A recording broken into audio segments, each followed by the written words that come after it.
Warm greetings, my dear friends. I am Yash Dubey, and this is the online platform of Aakaar IAS. I welcome you all to this discussion lecture on paper number 4. And the name of this paper, the technical name of the paper which is given by MPPSC is Philosophy, Psychology and Public Administration. But in common terms, we know that this particular subject is known as ethics. So, in ordinary language, you call this particular subject as ethics, but MPPSC names this particular subject as Philosophy, Psychology and Public Administration. Previously, the name of the paper, that is before 2019, the name of the paper was not this. But after the change of syllabus in 2019, the MPPSC has revised the name of syllabus, name of the subject, and the new name is this Philosophy, Public Administration and Psychology. So in this particular lecture, we are going to have an overview as far as what is paper 4, what all are there within the topics, what all topics are there within this particular paper. So let us have a look as far as this particular paper is concerned. Now, the first question is, why this particular subject is there? That means, why this particular paper, why this paper 4 is there in your syllabus? It is very important to understand this why aspect, or to answer or to know what is the relevance, why was this particular paper introduced. Now see, this particular paper was introduced by the MPPSC before the change of syllabus in 2019. The previous change which happened in 2013 and 14, that was the time when this paper 4 was introduced. Now the reason why this particular paper was introduced was because that at the central level, the UPSC had also introduced a new paper in new GS paper named GS paper 4, which is the ethics paper. Now the rationale, the reasoning given was, what was the reasoning given? Why this particular paper, why paper 4 was introduced? The reason was that, see, various committees and commissions have been formed in India as far as the administrative reforms are concerned. So these various committees and commissions, they have recommended various suggestions on how to improve the administrative efficiency. And these committees and commissions have recommended on improvement at the level of recruitment, training, transfer, promotion, etc. Now, across these committees and commissions, there has been a constant focus. Now, this constant focus has been upon improving the recruitment procedure. Now see, every organization or any kind of organization, be it public or private, cultural, social, educational, any type of organization, it is basically composed of, it has 3 important M's. It is composed of 3 M's. What are these 3 M's? Material, method and men. Material, method and men. Any kind of organization that you see, be it public organization or private organization, or in whatever situation that organization is operating in whatever context that organization is operating in, every organization has these 3 M. Now out of these 3 M, the most important M, that is that M which plays the most important role in ensuring or in determining the efficiency of that organization. Now again, next thing is that every organization, be it public or private, every organization has or is concerned about maximizing its efficiency. Any kind of organization has this ultimate goal of maximization of efficiency. Okay, so now see, in public administration, efficiency is construed or looked in the format of welfare maximization of people. Whereas in public sector, in public organization, the efficiency is looked from the point of view of profit maximization. But then both of these organizations are trying to do the same thing, that is, they are concerned about their efficiency maximization. Now if I ask you a question that out of these 3 M, which M will play a critical role in ensuring or in deciding the efficiency of an organization, or in deciding the success or failure of an organization. Now I know that most of you would give the answer as M, this M, which is, this is also known as human resource. This is nothing but human resource. Human resource. So this is the most critical element of an organization. The success of an organization, the efficiency of an organization depends upon the effective management of its human resource, effective management of the men present in the organization. Because it is ultimately the men, the people who are working within the organization, these are the people who will bring the best of the material and who will develop effective methods of management. Clear? So this is the most important, this is the most critical factor behind the success or failure of an organization. So various committees and commissions which had been formed in the past regarding administrative reforms, these committees and commissions have had a constant focus which is upon ensuring the best type of recruitment policy. Because see, every organization wants to get the best of the brain. Every organization wants to have best of the brain. सबसे बढ़िया लोग हर organization चाहता है. इसका मतलब है, it wants to, if the organization wants to acquire the best talent, it wants to have the best human resource possible, then this human resource is entering into the organization through a process which is known as recruitment. This process is known as recruitment. Now this process of recruitment, this is a very, again, it is a very critical stage of, this is the stage wherein the newly recruited or a person from outside the organization is made the part of organization and he enters into the organization upon his recruitment. Therefore, this is a very critical area in an organization. As far as the human resource development or human resource management is concerned, human resource management starts from this particular process, which is the process of recruitment. So if you want the best of the talent, if you want the best of the brain, which is your ultimate, which every organization has the desire to have the best of the talent, best of the brains. Therefore, it means it has to focus upon the recruitment policy. It has to make a very good recruitment policy such that it gets the best of the brain. Now, various committees and commissions which were formed, they observed one common thing. Multiple these committees and commissions on administrative reforms, they had made a common observation, and which is that the recruitment policy of the government is able to recruit, or the policy is such that the best of the people are being recruited. The people who are being recruited, because virtually you are made to read everything under the sun.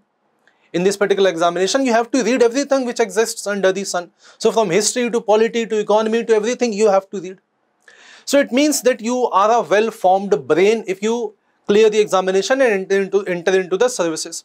So I can make a pre-assumption, I can assume that you are a brain, you are a person of brain, because you have cleared all the 3 stages of this examination. So these committees and commissions on administrative reforms, they observed that recruitment policy is good to the point that it is giving you the good, or it is giving you talented people, it is giving you people of brains. बहुत तेज दिमाग के लोग आपको मिल रहे हैं. This is the goodness of the policy. This is how the recruitment policy of the government is effective to this extent. Okay, ठीक है. But now see, in life it is said that everything which follows after but is important. But के पहले जो भी था वो important नहीं है. Everything which follows after but is important. So what is this but here? But they observed, they said that you are able to recruit people who are having high IQ, but then you still are witnessing high corruption levels in the administration.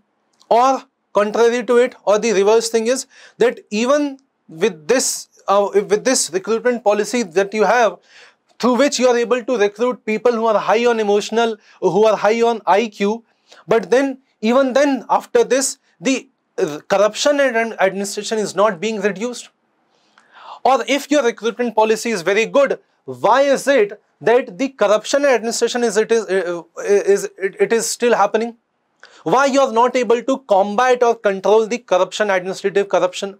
It means, it shows that there is a fault at the level of your recruitment. There's a fault, there's a problem at the recruitment, or recruitment policy has some sort of a flaw.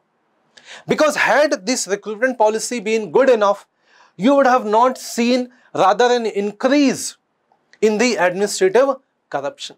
So it means there has to be a rejig, there has to be a change brought in the recruitment policy if you want to ensure that administrative corruption comes down. It shows, it means these committees and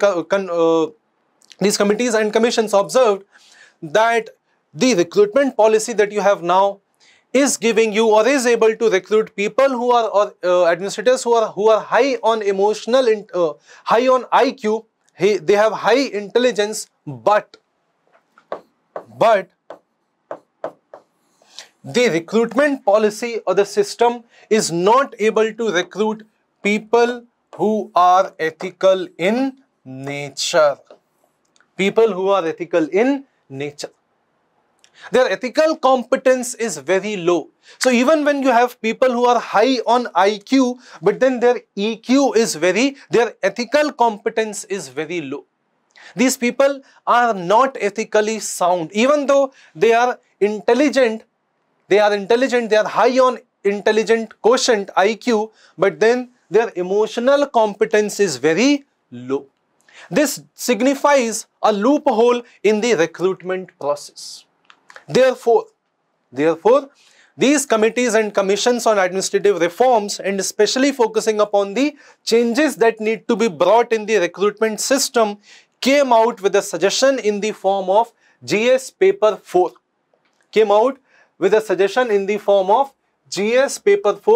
And this particular GS paper 4, which we commonly know as the ethics paper. So they said that introduce a new general studies paper in the mains examination, which is this ethics paper, and through this particular paper we will analyze whether a particular candidate and aspirant has ethical competence or is ethically competent or not. Because you want to have, so what kind of people, what kind of civil servants do we want? We want civil servants who are high on emotion, who are high on IQ, people who are high on IQ, people who are intelligent, but not at the cost of ethical competence. So we want a civil servant, who is high on intelligence quotient and who is also high on ethical competence.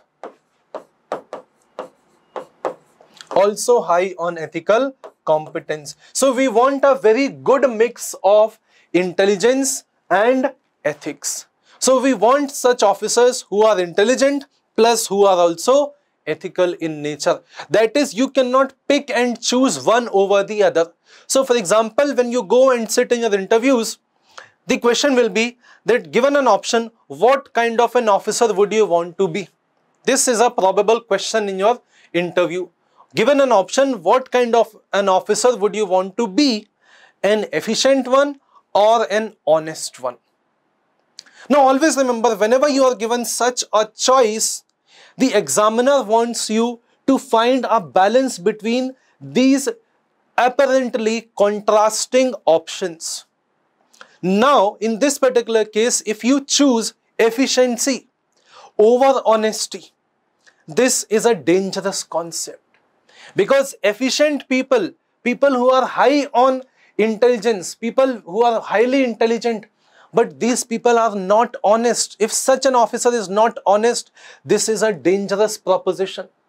These people will work not for the welfare of the public, but they will rather work for their own welfare. They will try to maximize the interest of some specific section of the population at the cost of the wider public interest. So efficiency at the cost of honesty is a dangerous proposition. So you cannot say that, sir, I would want to be an honest officer.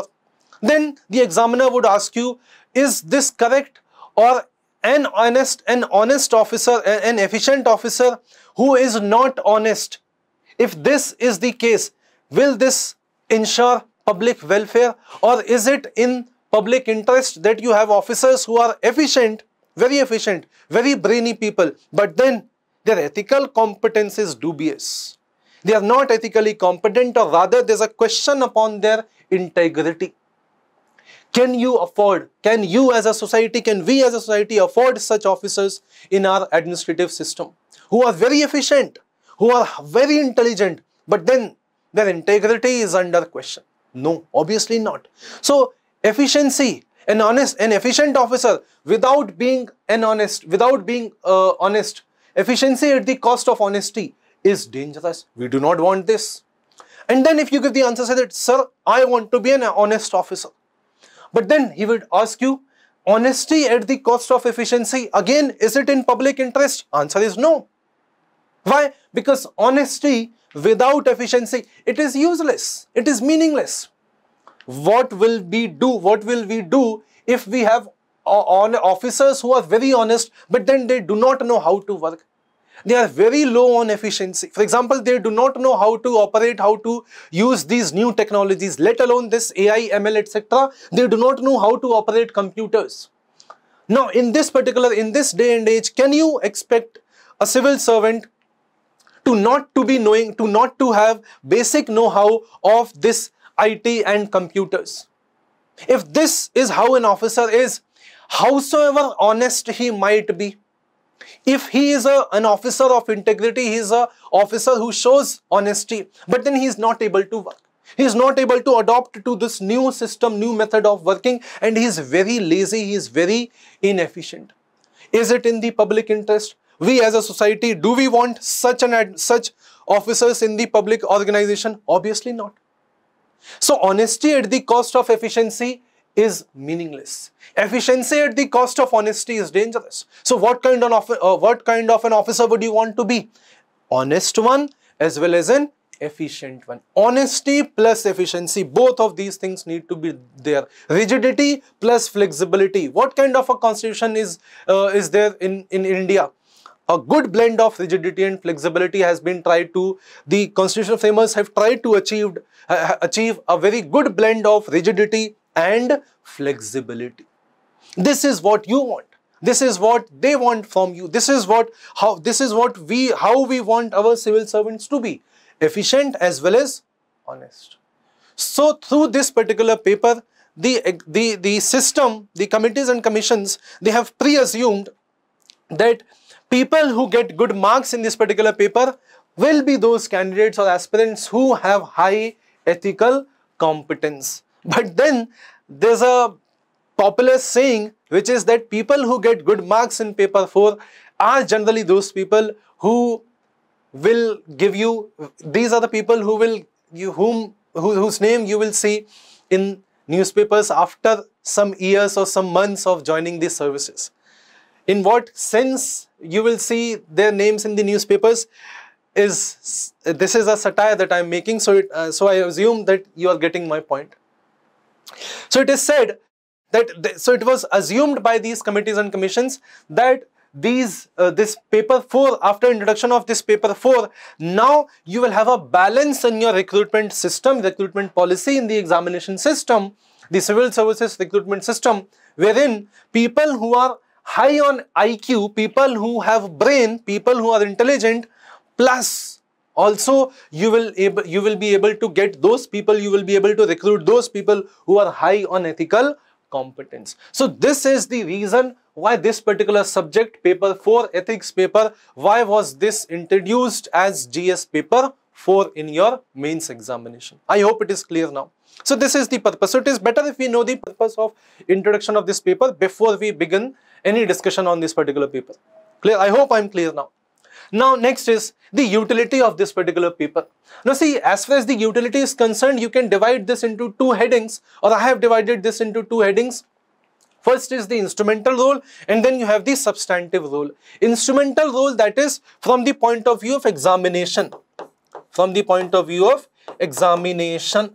So see, this particular paper is of 200 marks. This paper is of 200 marks. And what happens is that there's a tendency within the students that they give much focus, or they devote ample amount of time, or excessive rather amount of time, upon the conventional subjects, which obviously are important. You cannot avoid these subjects, but then there's a tendency that students, they overlook paper number 4 at the cost of paper number 4. They rather devote their time on conventional subjects like polity, history, etc. Now, as a result of which, what happens that this particular paper, GS paper 4, they are not able to get good marks in this paper. But this particular paper is a very scoring subject. This paper 4 is a very scoring subject. Why? Because see, you have 3 hours, as you have 3 hours to write other GS papers, GS 1, 2, 3, you also have 3 hours to write this particular paper. But then the paper is of 200 marks. So in GS paper 1, 2, 3, there are 2 subparts apart from GS3. There are two subparts, part A and part B. So you have to write a lot of words. So if you do a comparative analysis, you have to write a lot of words in other GS papers in the same amount of time, which is 3 hours. But then in GS paper 4, you will get entire 200 marks, or you are aiming to get maximum marks out of this total marks of 200, and the amount of time is 3 hours only. So comparative analysis will tell you that if you give adequate amount of time upon this particular subject, then you can score very good in this particular paper. If you have conceptual clarity of this paper, the concepts in this paper, then it is very much possible to attain 140 plus marks very easily in this particular paper, provided you know the concepts. The conceptual clarity is there. So if this conceptual clarity is there, you will be able to score very good marks in this particular paper, so that the input-output ratio is very good. Input-output ratio of this particular paper is very good. This is the instrumental rule. Now the second reason is that why this paper is very good for you to get good marks, or getting good marks in this particular paper is relatively easy if you compare it with the other papers, if you compare it with the other subjects. So one reason is this, and the second reason is that no other topic or no other subject other than GS paper 4 will give you comprehensive 200 marks. It is GS paper 4 only through which you can cover a total of 200 marks. Clear? Then the third reason is that in this particular paper, the quantum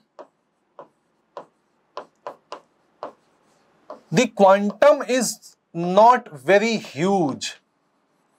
The quantum is not very huge. That is the volume of the subject. The content, the syllabus of the subject is not that huge.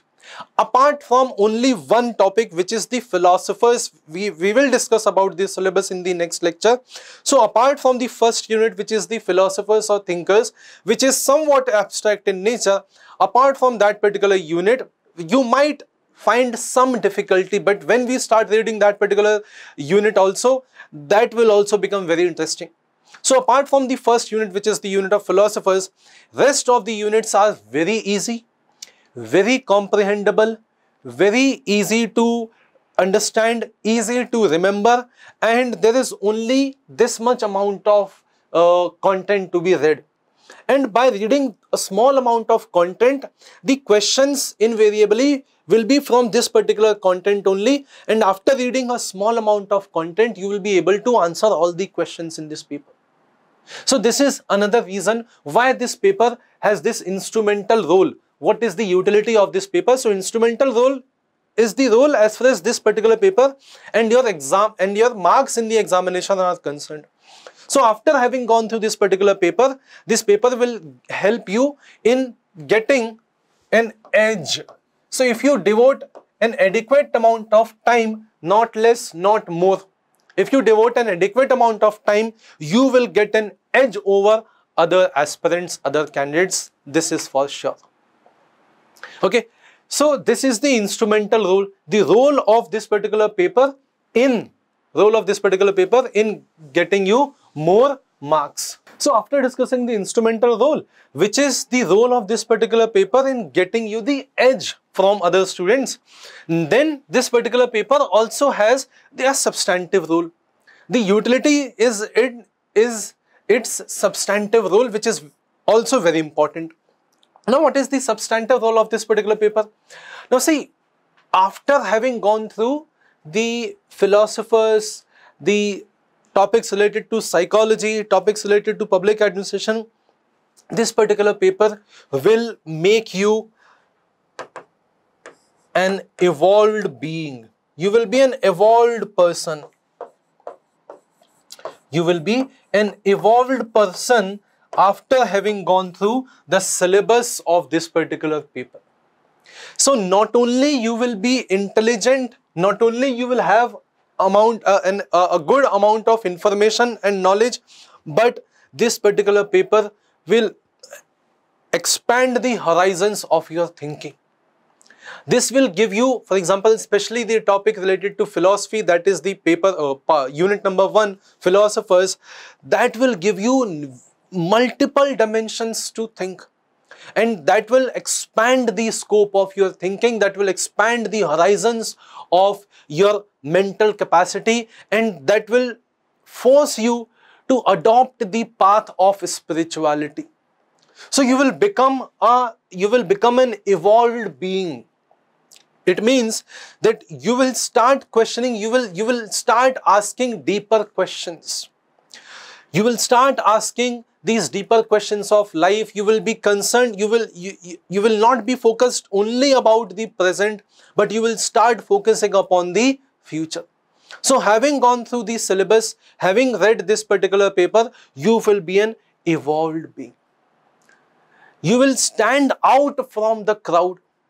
You will have different perspectives in life. Whenever you stand and whenever you are in a social setting of, let's say, some people, whenever you are in a group, you always will have, let's say, a third perspective. You will try to analyze any particular object, evaluate any phenomena, any person, anything around you by having different perspectives.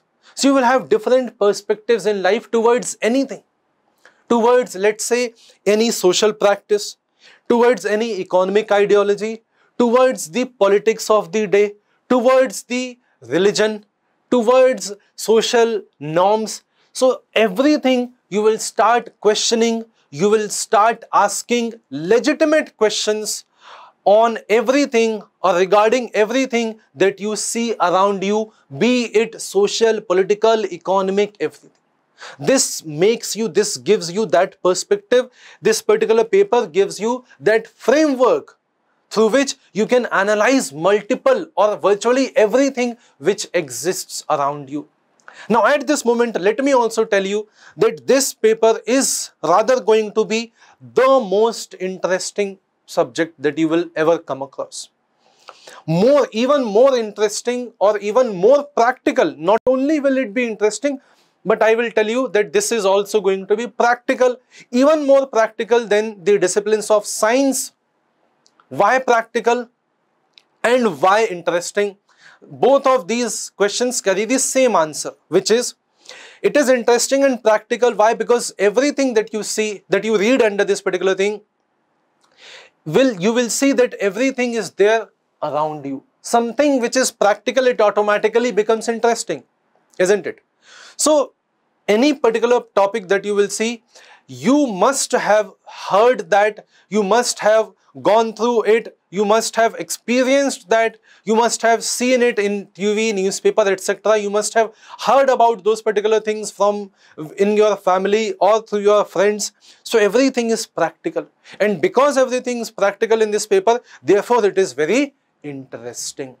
You will just need to introspect, you will just need to ask questions, you will just need to apply the principles, apply the content of this syllabus to what you see around yourself. This you will have to do. You will have to apply it. You will have to apply whatever you read with whatever you see around you. The moment you start doing this, this subject will become very interesting for you. You will develop, this subject will become the most interesting subject which you have come across during your entire preparation. Just you need to do one thing, which is whatever you read, you need to think about it, and you just need to relate it with whatever you are seeing around you, whatever you are seeing around you in terms of the society, economy, polity, everything. Because ethics, this particular paper, ethics, it is everywhere. It is everywhere. Any particular, every activity in it inherently involves some sort of ethical questions. Clear? So this is going to be the utility of this particular paper. Now let us understand the 200 game, which means the paper is of 200. The paper is of 200 marks. Clear? This particular paper is of 200 marks. Now see, before 2019, until 2019 and after 2019, there has been a slight change. So before 2019 or up till 2019, there were 3 and 6 marker questions. There were 3 and 6 marker questions. Now, after 2019 mains, that is the mains of 2020 and further on, now there has been a slight change. As there has been change in the mains examination as far as the number of questions and the marks which each question carries, as has been change in other GS papers, similarly there has been a change in GS paper 4 as well, ethics paper. Now, what is the change and how is this 200 marks, how are these marks distributed? You see, this particular paper has 5 units. This paper has 5 units, no parts, no part A, part B. This type of division is not there. There are 5 units.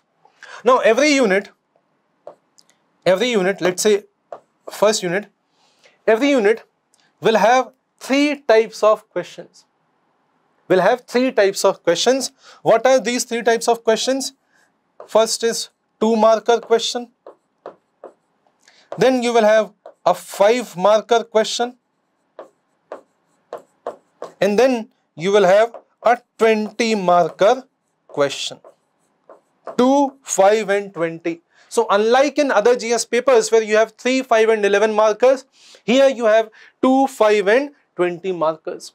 Now each unit, there are 5 units, and if you want to get 200 marks, and if you divide these marks equally across all these 5 units, it means each unit must carry how many marks? 40 marks. So each unit carries 40 marks, and how these 40 marks are distributed? These are distributed like this. 2 marker questions, 5 in number, 5 marker question, 2 in number, and 20 marker question, 1 in number. So this is how this 40 marks are made up. And 40 marks for each unit, it means 5, and there are 5 units which makes the total number as 200. So this is how this particular paper will be there. Now it is one very noteworthy point is that the commission has told you that this is the general scheme of things, and until so far this has been the scheme, and basically this is how it will remain. This is how it will remain. It means from every unit this is how the number of questions will be there, but then the PSC has told you that if it so wants and if it so desires, it can also change the number of these questions. It can also change the number of these questions according to the demand. So you cannot go and claim or you cannot go and sue the MPPSC. आप सरकार को जाके या PSC को जाके आप court में case नहीं लगा सकते, क्योंकि नोट में डाल दिया है कि if हमको लगता है कि it is necessary now that, for example, it is important to give, let's say, 60 number questions from, let's say, unit number 3 because it is more bulky. तो यूनिट नंबर 3 से हमको ज्यादा सवाल पूछने तो हम ज्यादा सवाल पूछ लेंगे, पर this is the general scheme, और इन जनरल आपको हमेशा ये फॉलो होते हुए दिखेगी, लेकिन चेंज किया जा सकता है, बस वो ध्यान रखने वाली बात है। वैसा करना ऐसा वैसा होगा, उसकी संभावनाएं बहुत ही ज्यादा कम है, but then that can be done. Okay, so this is how the 200 marks are distributed, and this is how I have included the space. This is the amount of space which you will get for all these questions. Clear? This is the amount of space which you will get for these questions. So for 2 marker question, you will have 3 lines. So the commission says that you need to write this 2 marker question in 10 words or 1 line. But it actually gives you 3 lines. So it gives you 3 lines but asks you to write in 10 words or 1 line as far as a 2 marker question is concerned, and you have these 3 lines. This is the space for question. Here you will have a typed question, because now you know that the mains copy answer sheet is question cum answer booklet. That is, you will have a question which will be printed at this space, and then you will have the space to write your answers. And after this particular completion of this question, the next question will follow, and then you will have similar 3 lines for the next 2 marker question. So this is how a 2 marker question, this is how the space will look in your GS paper 4 copy. Then 5 marker question, which the commission says that you have to write in 5 or 6 lines. You have to write this in 5 or 6 lines, and actually it gives you these 9 lines. There are these 9 lines to write the answer for a 5 marker question, and the word limit is 50 to 70. So 50 to 70 words and 5 to 6 lines. So again, the question will be typed here, it will be written here, and then you will have these 9 lines to answer the question. Similarly, then you will have a 20 marker question. So this is a 20 marker question. The question will be written here, and then you will have these 42 lines. So the word limit for 200 word is 20 marks question is 200 words, and you will get 2 pages to write. 2 pages to write, 1 page and the second page.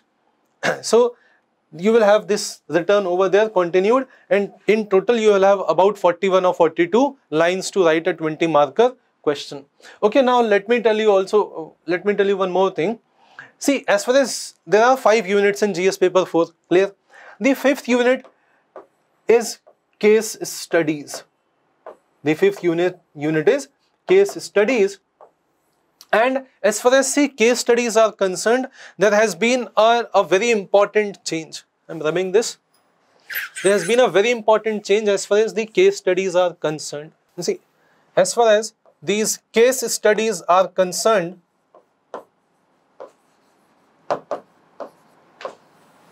see, before 2019, the weightage of this case study was 65 marks. So out of a total of 200 marks, 135 marks for the static portion and 65 marks for the case studies portion. Now, because after 2019, what has been done, that the 200 marks have been distributed equally among all the 5 units. So even the 5th unit, which is case studies, it also carries 40 marks. So it means that the weightage of case studies has been reduced from 60 marks to 40 marks. This is the first change which has been done. And then previously, before or until 2019, you used to get either a 10 marker question or you used to get a 7 marker question, or sometimes there even was a 15 marker question. Okay, so there were basically 2 case studies. Within 65 marks, you had 2 case studies, a 35 marker case study and a 30 marker case study. 2 case studies one carrying 35 marks and another carrying 30 marks. But now, after this change from 2020 onwards, now this case study, the unit of case study which will carry 40 marks, this will have 2 case studies. This unit will have 2 case studies, and both of these case studies will carry the same marks, which is 20 marks. And how these 20 marks will be divided? This will be divided in a manner in which you will have 5 4-marker questions. You will have 5 4-marker questions, and in 4-marker question you will be given an entire page to write. And the word limit is 100. So the word limit is 100 words. And the space will be an entire page, entire one side of the page. Word limit is 100 and you will get 5 such questions of 4 marks each. This is how one case study will be there, and similar application will be with the second case study. So overall you will see, and if you go and see the previous year questions, and if you look into the case studies of the previously conducted, the just recently conducted 2019 special mains and before that 2020 mains, you will see that the nature of case studies has been very much considerably watered down.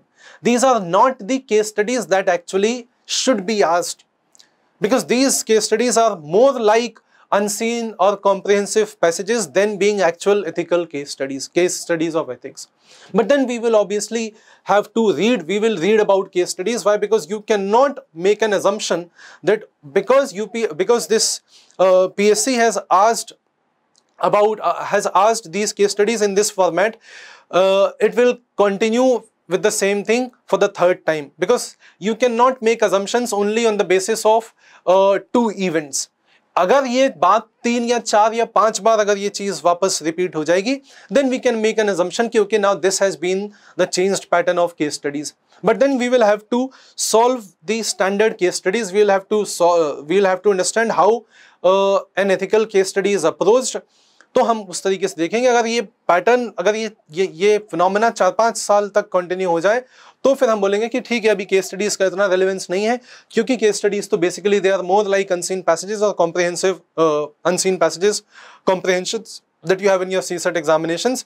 तो उसके लिए कोई अलग से पढ़ने की, कोई तैयारी करने की कोई खास जरूरत नहीं है. But then this can not be done because we can not make assumptions based only on the 2 previously conducted mains.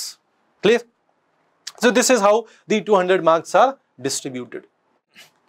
And this is the answer copy that you will have. Now see, the next thing is very important, which is that you must have very handy source.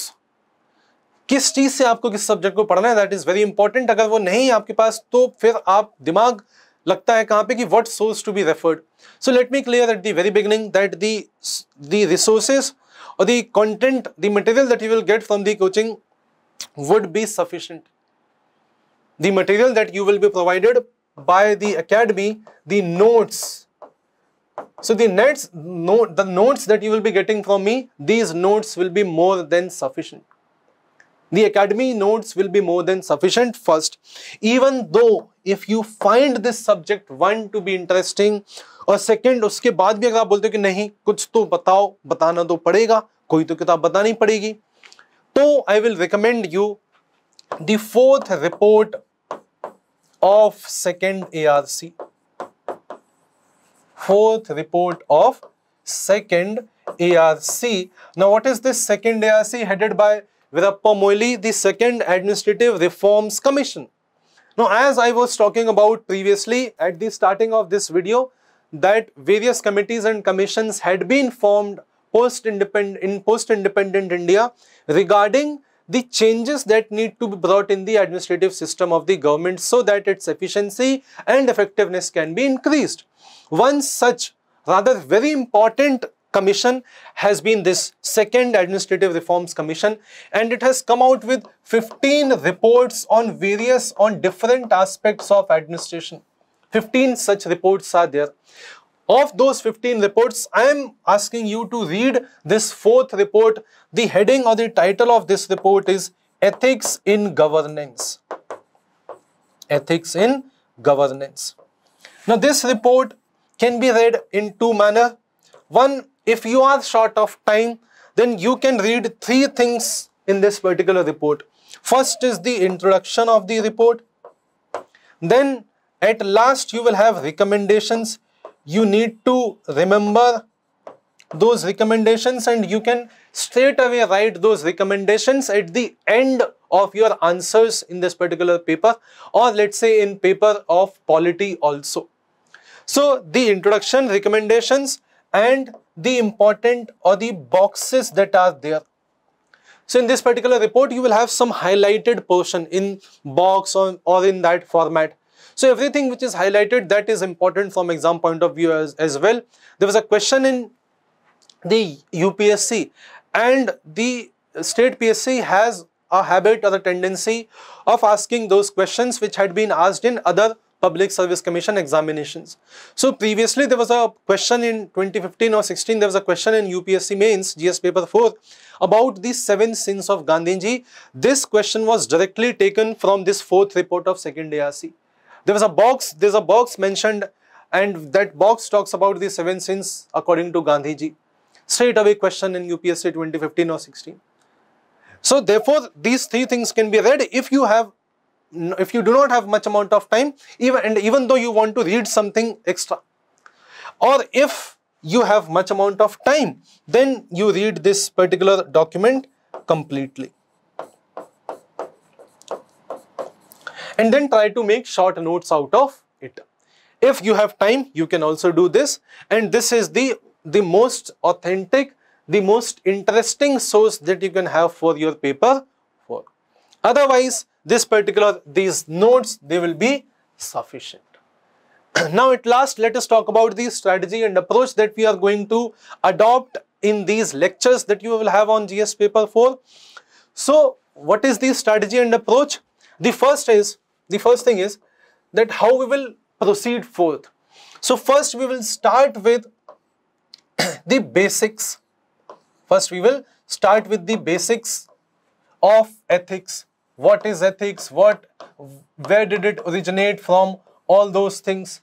And then we will start with the unit which is human needs and motivation. Human needs and motivation. This is the 2nd or the 3rd unit. We will start from this particular unit. It is to tell you that we will not start with unit number 1, which is philosophers. Reason being that it is somewhat abstract in nature. Philosophy is an abstract idea, and therefore I will take up that particular unit at the end of the discussion. After discussing other units, immediately before the discussion of case studies, this is the 2nd last unit that we will take up, the unit of philosophers. So once you have gone through the basic knowledge of ethics, ethical theories, ethical reasoning, etc., then at the end you will be in a more comfortable space, mental space, to comprehend the topics which are mentioned under unit 1, the philosophers. Clear? So we will start with this particular unit, human needs and motivation. And see, my agenda and what do I expect from you, rather what do I demand from you. So I demand from you 2 things. One, to be attentive. To be attentive is to pay attention to whatever is being taught. And second, the approach will be very practical in sense. Because as I told you previously, that this is a very practical discipline. So that exact approach will be followed in the class also. The classes will be very practical in nature. That is, whatever concept we will read, I will try to relate that particular concept with whatever is its practical application, be it a concept of sociology, psychology, philosophy, public administration, because this particular paper, as I told you, is composed of 3 different disciplines: philosophy, psychology and public administration. So whatever be the practical application of that particular topic, I will ensure that I always tell you the concept, I deliver the concept along with its practical utility, because that is how that particular concept will make a permanent space in your head, in your brain. And this exactly, my friends, is the approach that you need to follow whenever you read any particular topic in the syllabus.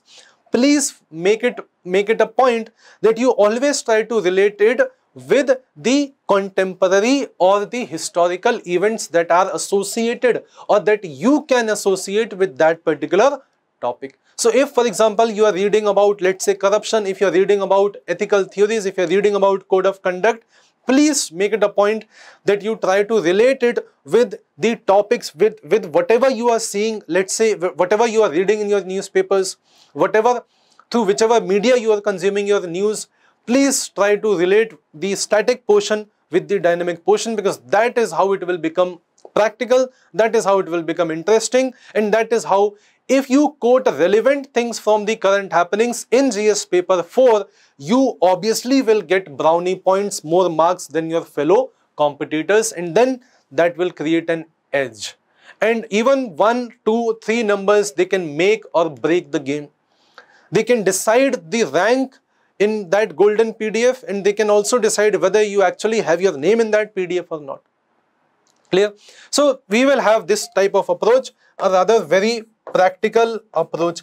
And as I was telling you, that another thing is which I want, or which I rather demand or request from you, is to understand the point, understand the concept at the beginning when we are reading it, and then second is to memorize the important points related to that particular concept. I will tell you how to do this when we move ahead with the lectures. For example, if we are reading this, let's say, concept of conscience or concept of code of conduct. So understand this particular topic, have a conceptual clarity, and then memorize the important points. Okay, this is how we started. Code of conduct, what is it? What are the points under it? What are the rules under it? What are the problems? What are the solutions? And then within the problems, I'd memorize 4 or 5 points. Because see, what will happen is that when you go in your mains examination and when you start writing, and when you look into the time in your watch or on the wall clock in your examination hall, and the 3 hours time that you have in your examination, in your paper, in solving the paper, you will not have enough amount of time to even take up your head and look around you, people who are sitting, or your fellow aspirants who are giving the examination. That is, the time is very crucial. It means that you can either think or you can write. You cannot do both of these things simultaneously. In majority of these questions, you will have to have ready, already you will have to have a mental framework as far as the questions are concerned. You cannot think a lot. If you give too much amount of time on thinking, the time for writing will be reduced, and you will have to compromise it by leaving some of the questions. And if you leave some of the questions, the battle is already lost. So that means you have to be ready with the points as far as any topic is concerned. So for example, if you see question on code of conduct, you will have to have 5 or 6 ready-made points. You should not, if for example, what might happen is that you know the topic very well. You know what code of conduct is, but then you have not memorized the points. In that case, what will happen, that even after knowing, even after having the conceptual clarity, you will take much amount of time in retrieving the points if you have not memorized them, if you have only understood the topic. So understanding the topic, conceptual clarity is important, my friends, but then memorizing the points is very important from examination point of view. If space limitation is not there, if time limitation is not there, you can explain these concepts very well. But then you have to get good marks in examination. In this examination, there is a space limitation, there is time limitation. Therefore, you obviously will need to. It is not a question of luxury, rather it is a necessity. You will have to memorize the points. So understand the concept and memorize the points. And as I told you, that the quantum is very less. The quantum is very less. If you read this much amount of topics, this much amount of syllabus, you will score very good marks in this particular paper. Clear? So this is the discussion for this particular lecture. And we are winding up this particular lecture at this moment. I will see you in the next lecture, wherein we will discuss the basic points in your syllabus, the basics of your syllabus. We will have an overview about the syllabus. This is it for this lecture. I am signing off. Do take very good care of yourself. We will meet in the next lecture. Thank you.